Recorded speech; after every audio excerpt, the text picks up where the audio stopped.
guys, how's it going? It's AJ with Everyday Patio here, and thanks for tuning in. I want to say thank you for everybody that's been watching our videos, commenting, liking, subscribing. It means the world to me and Leticia and everyone that we work with. Feel thankful for the positive support and the people that have been choosing to actually work with us.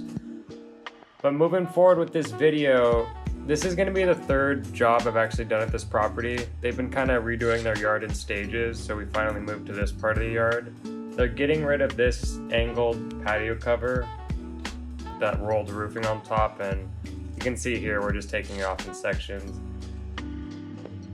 Whoever built it put a lot of work into it. It just wasn't the best looking patio cover deck thing.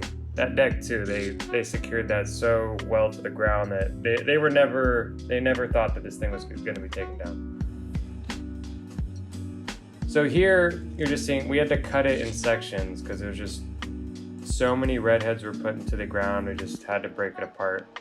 Me and Jason there, slowly dismantling this thing. It always impresses me how much work people put into something rather than hiring a professional. This could have been done a lot easier without all this over-engineering.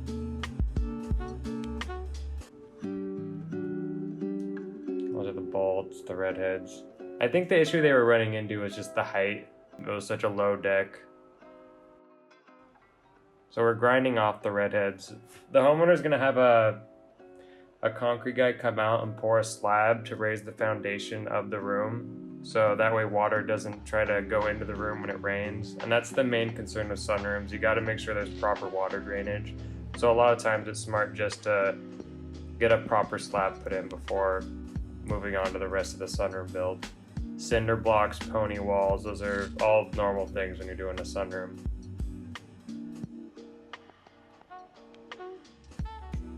A little bit about these rooms. They're made by Four Seasons and c-thru. They all have thermal breaks in them.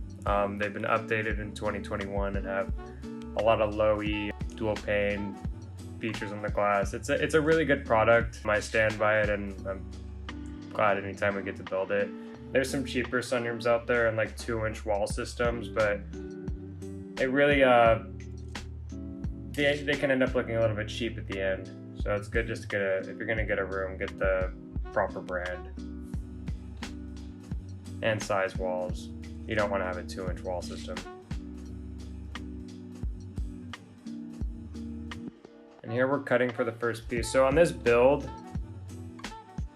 I kind of made it so the first wall section is going to be cut to the height that it's going to be at the house, and then the rest of the room we didn't cut that day because I'm going to adjust for slope at the end and then shorten all the top layers of the wall system.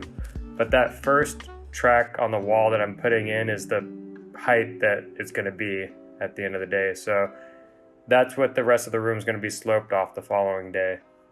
And then you can see the redheads there every 2 feet, and then they're going to be one at every H and one at every mullion on the room. So those are like the structural points.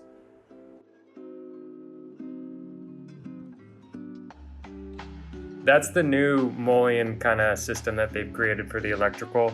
It's kind of an interlocking system. It makes running the electrical a little bit easier because you actually have room to run your wires through and don't have to cut out the boxes in the extruded aluminum anymore. You can put in the electrical box and then put in the cladding around it.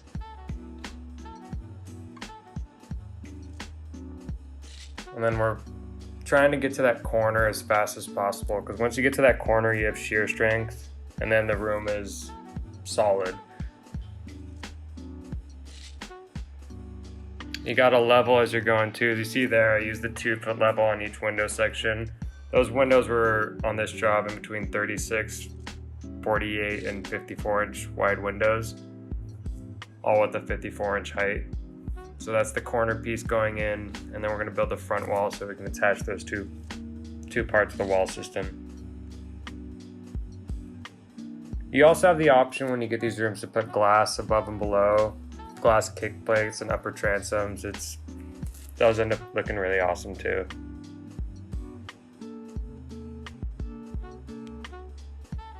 So there we're leveling the walls to each other.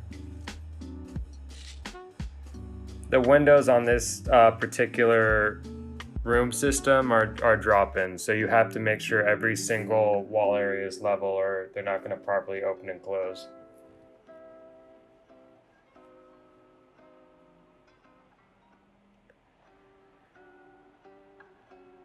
And that's the corner going in. So one of the most important parts of the room. So you can see there it became a lot more stable because of the shear strength of two walls holding each other. And that's the other corner going in. So before I can finish off this corner of the room, we need to cut in for the door. So it's going to be a sliding glass door, again, low E. I cut out the bottom track where we put the door, and then I glaze in, seal around that door with a urethane caulking, so it's waterproof. And then we were able to build the rest of that door system. And here we're working on the top track. So that top track, you can see there's a little channel on the top that gets covered with a little piece of cladding at the end. That's where you run your electrical when you're doing the room, and it goes into those wall partitions you see where there's an opening. Those are all, they're called mullions, but you can use them for electrical. Also as door supports. That's the top track going on that side. Once you get the top track on and the hanging channel on, which we're putting up right now, you're able to put on the roof of the patio cover.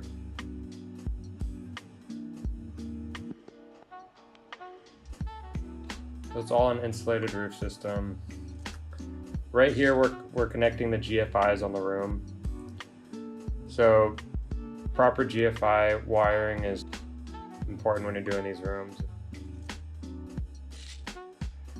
You don't want live electrical touching the aluminum, so you shouldn't have any plugs that aren't GFCIs on the room. Technically you can get away with having one GFCI, and a lot of people do that because that'll affect anything on the circuit, but that only works if it's wired properly. And this is the roof going up.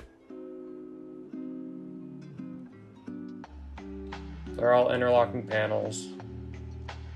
We're going to seal them twice before the end of this video to make sure there's no leaking through them.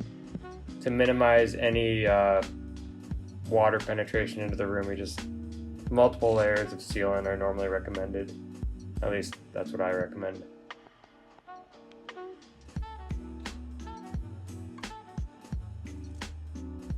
You can see those corner pieces on the room that I did to make sure that the room wasn't shifting as we were putting on the roof. Same thing applies when you're putting up the roof panels. You want to screw in the roof panel to both sides of the wall so it's tied together properly.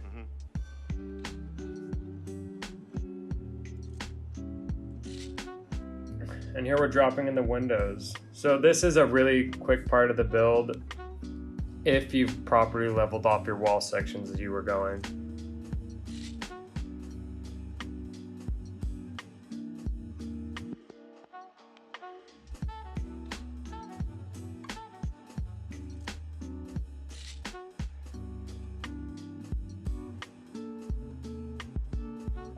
That's the gutter going on the front.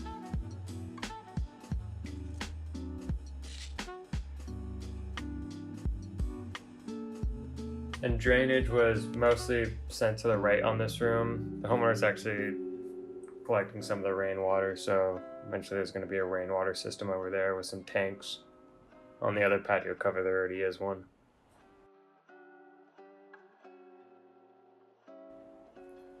And those are the two patio covers we built before. One was just an open style lattice that they ended up having somebody put shades on afterwards, and then the other was kind of like a angled patio cover to follow the wall line. It was a really cool build.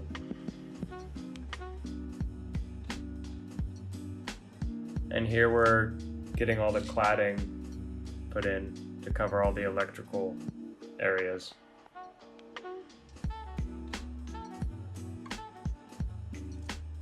That's the top track being covered over. You kind of get a soft hammer and do it little by little. Cut your pieces roughly to size. And that's the wiring for the fan, which I believe was the end of the electrical in this room. They're not putting in the fan yet, but they just wanted it there if they want to do it later. Also, those are some updated lights we've had.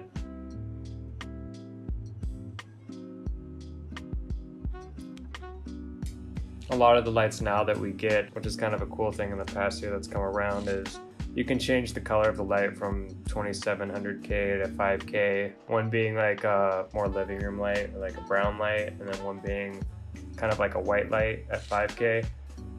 It's a pretty cool thing that we now are able to offer.